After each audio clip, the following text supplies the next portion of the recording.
And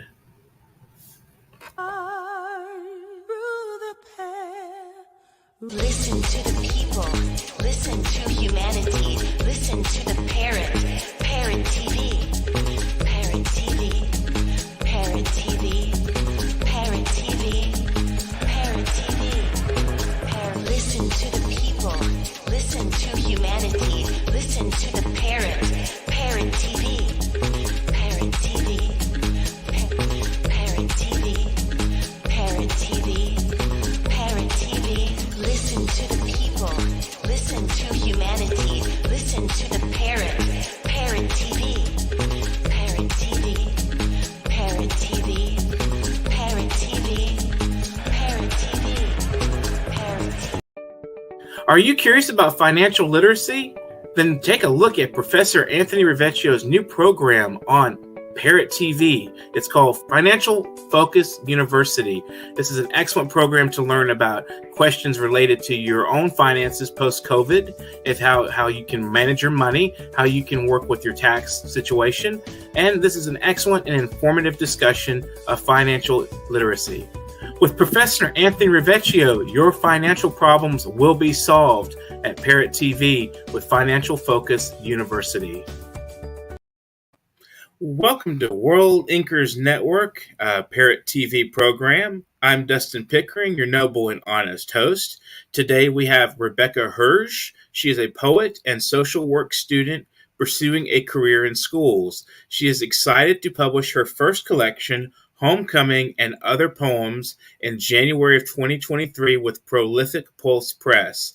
Her poems explore the world of the spiritual through a feminist lens, using poetic forms as a guide for expression. It's wonderful to have you on the show today, Rebecca. So how are you today? I see you're out there in the woods, it looks like. Yeah, I'm in my special writing place. Excellent. Right here in Saddle Brook and New Jersey. And Okay. I just came from school where I was working with kids with special needs during the day. Okay. And I'm really excited to be here and talk about my book. Excellent. So you're releasing this in next year in 2023. In the early, like as soon as the year gets off to a good start, we'll get a book out from you called Homecoming and Other Poems. Tell us a little bit about the process that went into making this book. How long did it take you to write all these poems? A little bit over 5 years. Oh, wow. Yeah, so the book started just kind of as an idea when I was living abroad in Jerusalem. And about, it started then. And since then, I've been working on it and just revising, getting mentorship, joining poetry groups, publishing on Medium, and just developing more of a presence online. And I've really enjoyed the process of cultivating these poems, just learning as I go. So I didn't anticipate liking the process as much as I have. That's been really fun. What did you like most about putting this collection together? It just kept kind of growing. And as I grew and I matured, the poems grew and matured. And they became more accessible, more grounded. I became just a better poet over the course of 5 years, thanks to help from peers in person and virtually. And I feel so blessed to have come across people who have really been supporters and strengthened my craft. It's always great to have a supportive community and people around you that, enjoy your poems. So what kind of reactions did you have to your work that you found surprising? Yeah, so honestly, I'm pretty critical of my work. I read a ton of poetry and I've been in a lot of workshops. I was a creative writing minor, English major. I'm just obsessed with poetry. I just eat through the books. So I find that the feedback I got was just very surprisingly positive. And I say that because they always say you're your own worst critic. And I've just really enjoyed sharing my work just for the sake of sharing it, and then hearing other people's poetry too, and just kind of, like I said, like a community kind of back and forth. it's not as much about the product as it is about the process. So that's something that I have really learned along the way, which has been really great. Wow. So, what sort of themes do you address in your poetry? I mean, in your bio, it says a sort of spiritual with a feminist lens. What does that mean to you? Yeah. So initially, when I was in Israel, I felt like this desire to write religion through a feminist lens. I was studying Judaism as my own heritage, but also just through an intellectual curiosity. And what I Hmm. didn't anticipate was relating so much to the feminine aspects of the tradition and the feminine heroes of the Jewish tradition, and just sort of connecting also to feminism within all faiths. I started getting connected to the idea of queer people of faith, as I Hmm. am a queer woman. Hmm. And I just found it really helpful to sort of view religion and spirituality through a feminist lens, to relate it more to myself, and also to just find it more expansive and applicable to my own life. So, when you're in the process of writing a poem, how do you go about doing that for yourself? Do you sit down on a regular basis, or does it just sort of happen like you feel it coming out of you at some point, or how does a poem happen for you? Yeah, I try to dedicate time every week. I join workshops. I invest in workshops also to hold myself accountable through Brooklyn Poets. Hmm. I try to get mentors that I know and trust. I've studied with a previous professor of mine in different workshops that really knows my work and has known my work for 10 plus years. Hmm. So that's been really great. Um, and just sort of trusting the process. I like to use forms. I have studied forms very heavily over the past 5 years, and Hmm. I just practiced Pantoum. I practice Villanelle. I practice Hmm. Sestina, Chazal. I practice even the duplex, which I've been learning, the sonnet, and it's so much fun. There's a certain playfulness to it that also the structure gives so much more expansiveness to the poetry. And then sometimes those poems get a mind of their own and they turn into free verse, which is Hmm. great. But I like to start with a form. Do you have a favorite form you like to use? Like, let's say you have writer's block. Do you sit down and you think, okay, I'm going to write a pantoum today? For me, it's the sonnet. Okay. The sonnet for me, I've been practicing since high school, so it just kind of comes out more easily. I'm more versed in it. I love counting out syllables on my fingers. It Hmm. kind of makes me look a little bit like a crazy person when I'm just sitting in this park writing sonnets and just counting out syllables on my fingers, but I just Hmm. enjoy it. I enjoy the structure of the sonnet. I enjoy the timelessness of the sonnet. And that's why I love the duplex, because it incorporates the sonnet with the Hazal, which I find a really rewarding form in terms of its spirituality and its roots in um, the address of the spiritual within the Hmm. self. Um, and I just really enjoy that. I enjoy, a great heroic couplet at the end. Um, Hmm. and it's just really enjoyable to me. I just, any free time I have, either I'm watching reality TV or I'm writing poems. And I've been trying to lean more heavily on the writing poems. Yeah, sometimes TV can kind of like get your brain a little soggy, I think. Yeah, I am human.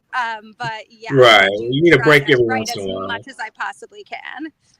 Absolutely. It's really a joyful experience. And so, in the process of writing, what is your relationship with language? How do you use language to convey your concepts?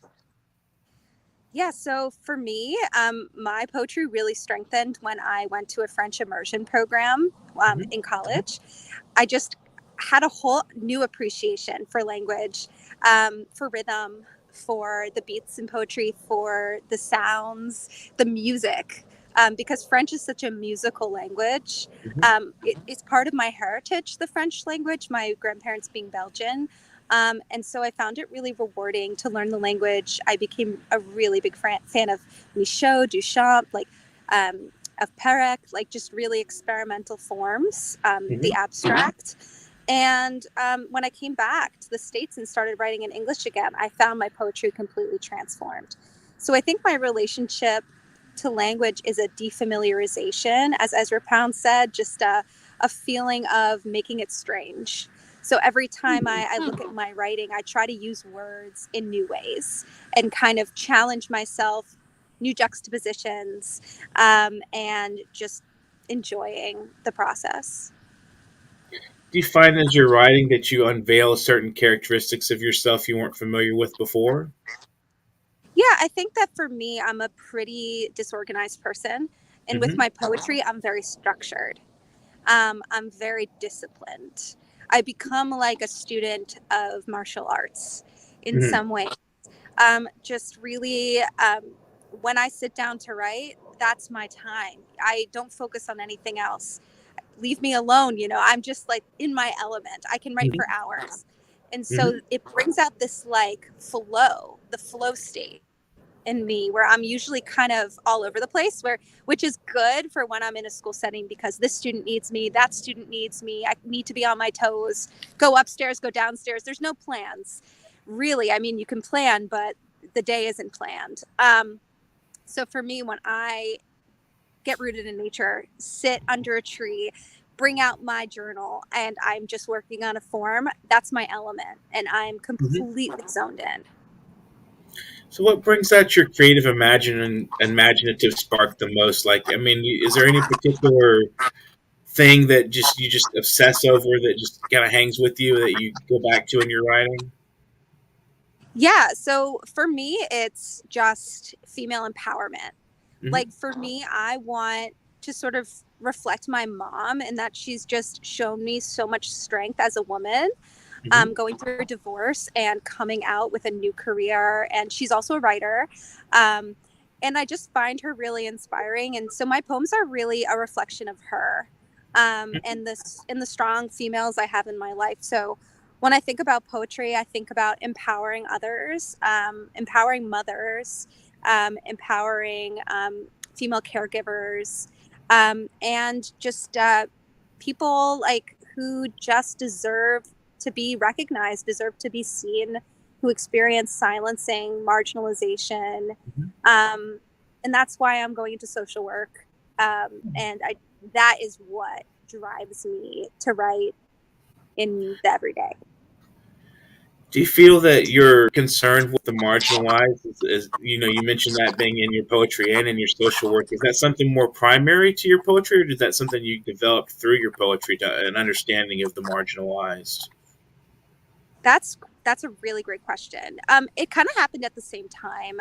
I remember my English professor in college, like, really exposing us to all different types of narratives, to Latinx narratives, to Black narratives, Mm-hmm. and to narratives from people all over the world. I also learned that in a French globalization class as well, about colonialization, and about decolonization.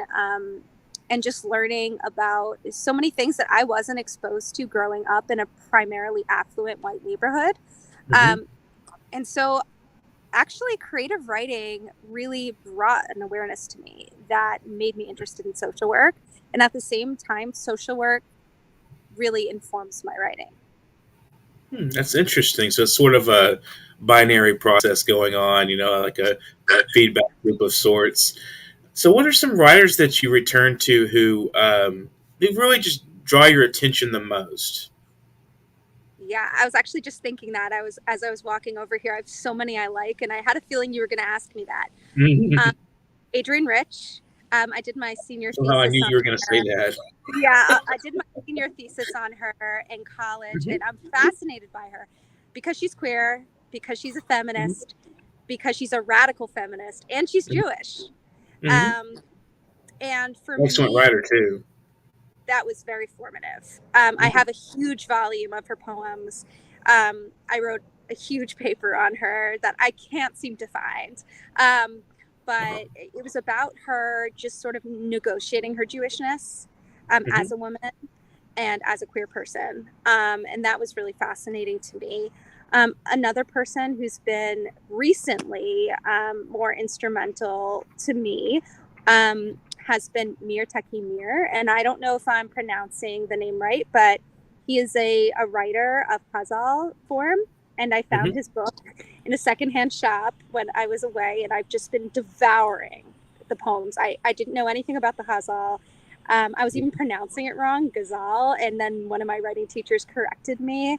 Um, and I just ate them up in a way that I've never eaten up poetry before. And this is a person like who can literally read poetry, for hours. And this was just like Hmm. a whole other level.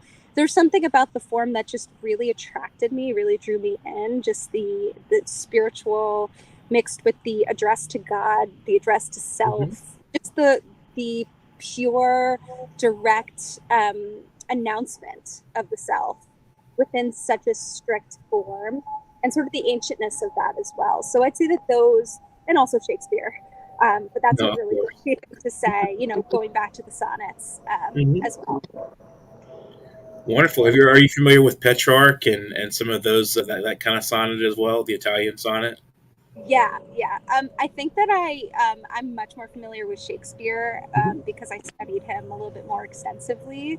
Um, it's honestly been a while since I've really looked at Shakespeare. I was really obsessed with Shakespeare in high school. Hmm. Um, I got the Shakespeare Award, which didn't even exist. It was like something my teacher made up, and it made me feel so embarrassed. But it is something that shows my obsession with Shakespeare. But right now, I'd say I'm leaning more towards nature poetry as well. Hmm. Jane Kenyon is a big one, and I just really enjoy picking up more contemporary writers as well who aren't as well known, and just discovering writers through my writing groups and things like that. So, if you had to name like a couple of favorite contemporaries who you're personally familiar with, who would you name as some of your favorite people to read? That you're personal friends of yours or somebody you know? Yeah, so one person I'll mention who I'm not friends with but would love to be is Darla Jimenez.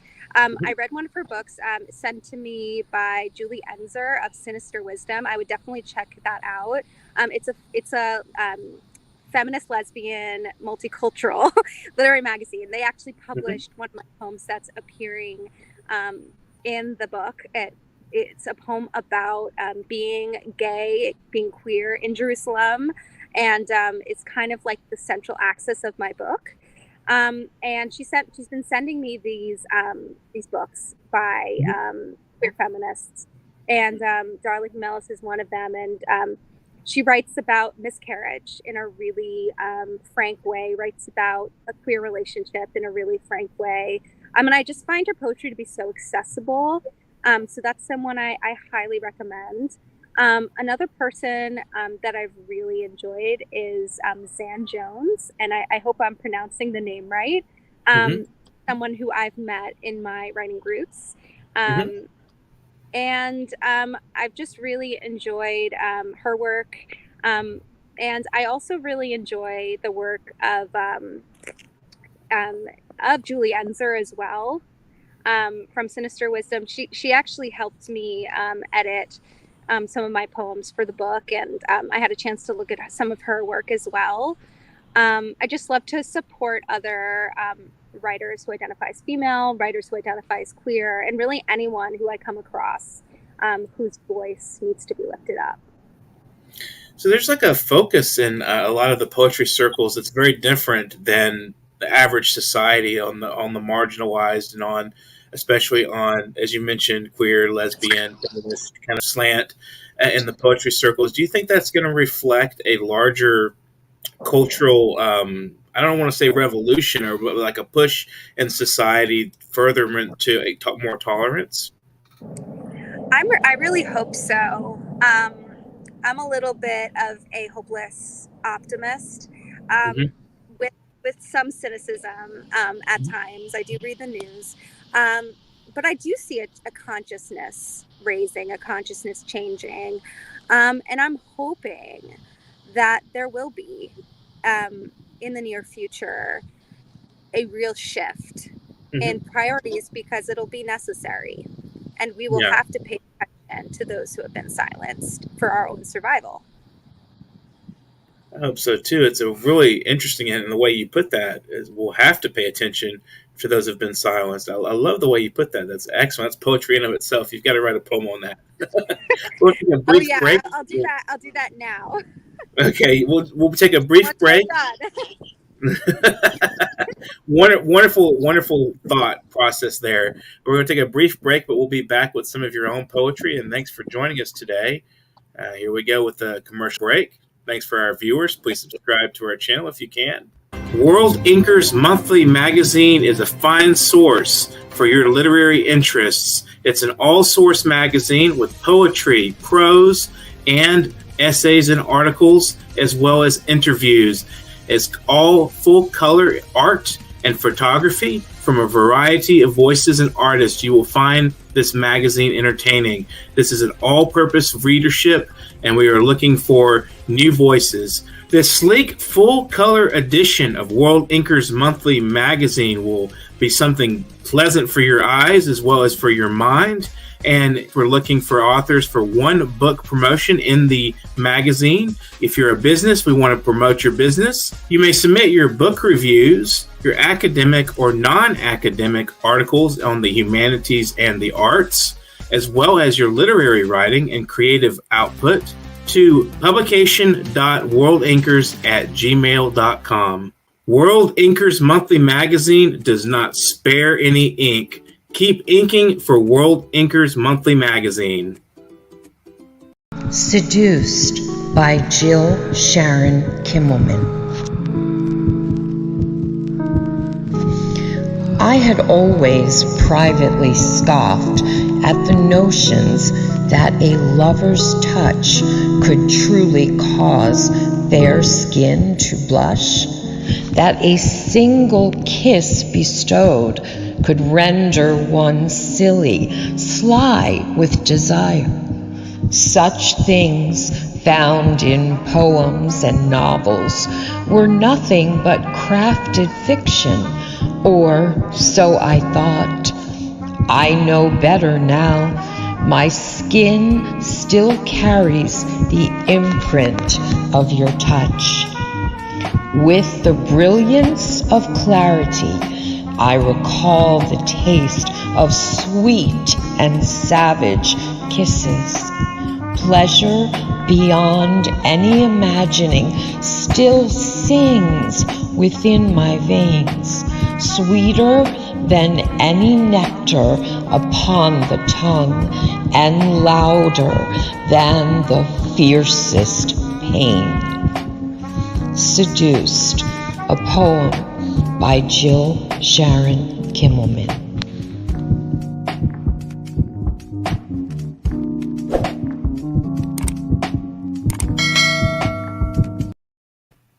And we're back to World Inkers Network. Today we have Rebecca Herz, and she is on her way to reading us some poetry. And I want to thank Jill Sharon Kimmelman for loaning us that video.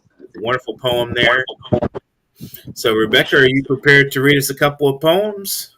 Yes. Tell me if you could still see me while I do this. Not really. It's black, total black screen. Okay. I'm gonna have to read it with the black screen, if that's okay. That's fine. But you don't need to see my face while I read my poems. Okay. Quite all right. Go ahead. All right. Women need a language for God. Women need a language for God that cannot be spoken by men. A tongue full of intangibles that dangle on the precipice of blasphemy. Women need a language to reclaim God, to celebrate how fiercely we protect our own, how we circle around the ones we love, to guard them with our lives, all mothers for one another. I look up to my mother and see myself, her eyes shining with knowledge, feeling the feminine presences that surround us, ancestors and guides who love us just for loving one another every day. I become my mother's angel and she becomes mine. Very, very great. A lot of imagery and conceptual thought in there. Beautiful. Thank you for reading that. You can read another one if you'd like. Thank you. All right, this one is called Brought Down to the Earth. Brought down to the earth, I return to my birth, come to nothing, foundered, and yet, before my chastening, I would flicker as a narcissus, from nectar to nectar, seeking again and again my God's ambrosia unhinged. Brought down to the earth, I find my roots, nested deep in the mycelium maze, strained to disentangle myself, alone, in the finality of dust. I scream, and yet, it seems my God's unfazed. Brought down to the earth, I accept my work, my solitude, abandoning flight at last, for the comfort of clay and wildflowers, for the certainty of decay, no longer aloft. Brought down to the earth, we writhe through the macrocosm. No direction, no God. Sheen and shadow determine our plans to sustain and to survive, our only purpose these days. Brought down to the earth, we seek God in piles of dirt, which from our station remind us of mountains. It seems collapse is our calling. So sprawled out over the humus, we become human. Brought down to the earth, we pull our nourishment out of the dust that'll swallow us someday, without remorse, as we are, but bodies merged into one substratum for the coming generations. Brought down to the earth, I cleave to my beloved, closer than I ever held the clouds, cocooned together, hanging by a thread, with our silken chrysalis camouflaged by the forest's haze. We do not hatch. Brought down to the earth, I am not myself if not for her, for without her, what would I be? Reaching, and then alone, forced to succumb to the facts of fallout. Brought down to the earth, the difference between spirit and substance becomes irrelevant, mere meanderings of the mind as now we are asked to face our ruin. Brought down to the earth by the floods, the flames, the wars. I wish I were still captive among the stars and chained to the moon.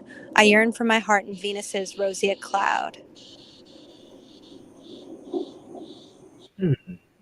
Beautiful. I love the repetition of the line there, brought down to the earth. Wonderful. Do you have another one you'd like to share? Sure. So this one is called Redefining Prayer. Together, we etched praise in coal on pages untouched beneath the sheets, bore through the ironwood spines of ancient liturgies meant to soothe. This white space between holy letters quilled against the heretic. Untouched sentiment has worn thin, ink run away from the margins of ceremony. Holy letters drilled or crushed. Silent answers fill in for the infinite question mark. Smooth over the ineffable treasures underground. Oh, and you read that so well. You let the language just kind of spontaneously flow into the air there. Thank you. Wonderful poetry. Wonderful. I mean, the words are great. The poems are great. Your presentation's wonderful too. So thank you so much for sharing those. So, do you practice like reading in front of a mirror or doing anything like of the sort to kind of get yourself acquainted with performing or reading to an audience? I just read poetry that I like out loud. Mm-hmm. Often when I'm feeling stressed, overwhelmed, I find it to be just really soothing to experience. I did once try slam poetry at New York Weekend Poetry Slam, and I got a solid 2. They scale you 1 to 10. I'm not much of a slam poetry performer. Me either.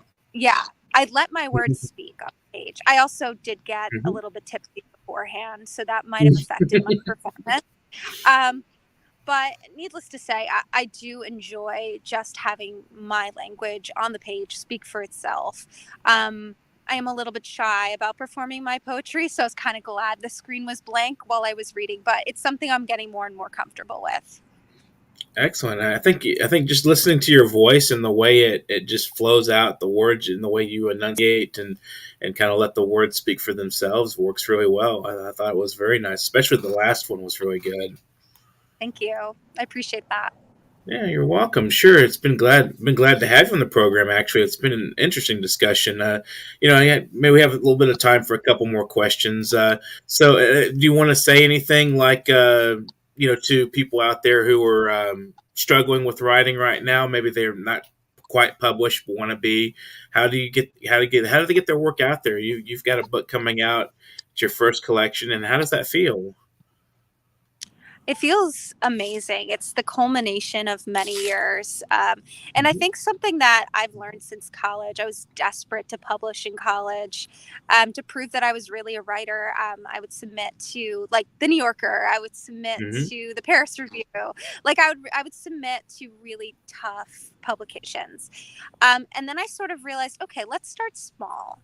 Mhm. Let's start local. Let's start with developing a network, and then let's focus more on the process than on the product. I think that that's something that in academia gets overemphasized is the publication.